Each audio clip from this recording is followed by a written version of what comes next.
Don't make this pricing mistake. What if there was a pricing strategy that would introduce more buyers, resulting in better offers and terms? I'm going to share an important pricing tip I've learned from selling real estate over the last 20 years. Many professionals in the real estate space aren't even aware of this. Give me a moment to explain. This could add thousands to your net. Most home buyers begin their search online using web portals and apps. Price range is a key search parameter, with search filters typically set to whole numbers. Common price ranges are increments of 100,000, 50,000, and 25,000. Buyers search with ranges similar to this: 400,000 to 500,000, 400,000 to 450,000, 450,000 to 500,000. They will then get a list of homes only in those price ranges, excluding other homes outside the price range selected. Now, in this example, in the last month, there were 30 homes sold between the price range of 400,000 to 500,000. Now, if the market value of your home was $450,000, you would have 30 opportunities to sell it during that time. Or would you? Only if you don't make this pricing mistake. Pause and leave a comment below if you can spot the mistake. Here's a hint, okay? We're used to seeing discount prices for everyday items, like paper towels and toilet paper. Instead of these items being priced at $25, they discount price by a penny at $24.99. But buying a frying pan is different from real estate. A regular household item is not a high value asset, and you don't negotiate the price, you just pay what it's listed for.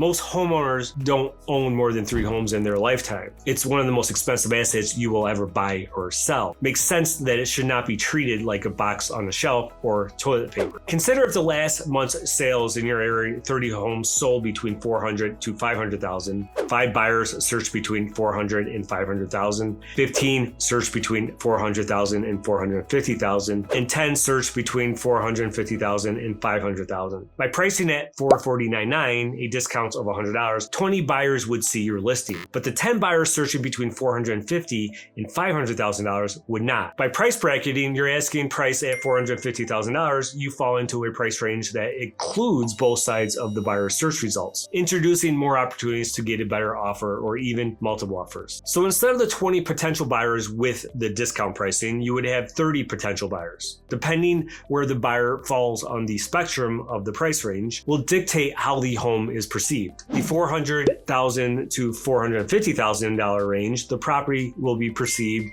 as top tier, the cream of the crop, because you're on the higher end of that range. The $450,000 to $500,000 range, your property will be perceived as a bargain because you're on the lower end of that range. Understanding the buyer profile, how they compare homes, matters and has its own nuances in marketing decisions. Perhaps I could cover that on a future video, but for now, how your property is perceived is not as important as the fact that you'll have more buyers in a position to compete for it. You can't control how a buyer feels about your property. You do have the ability to use strategy to introduce more buyers to your home, increasing the likelihood of getting a better offer or even competing offers. Your listing price should be part of your overall marketing strategy. Think of it as an invitation to a party. The more people you invite, you simply increase the odds of getting better offers in a short amount of time, especially if you stack that with other listing strategies such as pre-marketing, seasoning a listing, and a launch event. You should definitely talk to your real estate agent to develop a game plan for marketing strategy, including a sensible listing price for your property. While strategic pricing can be powerful, the tip may not always have equal impact. It may not be appropriate in every situation. For instance, if your home was valued at $465,000, pricing at $464.9 may not have as much of an effect on buyer search habits. Pushing the list price down to $450 or up to $475 in that case may not be wise. This is where your realtor's expertise is crucial. They can help determine the best strategy on a case-by-case basis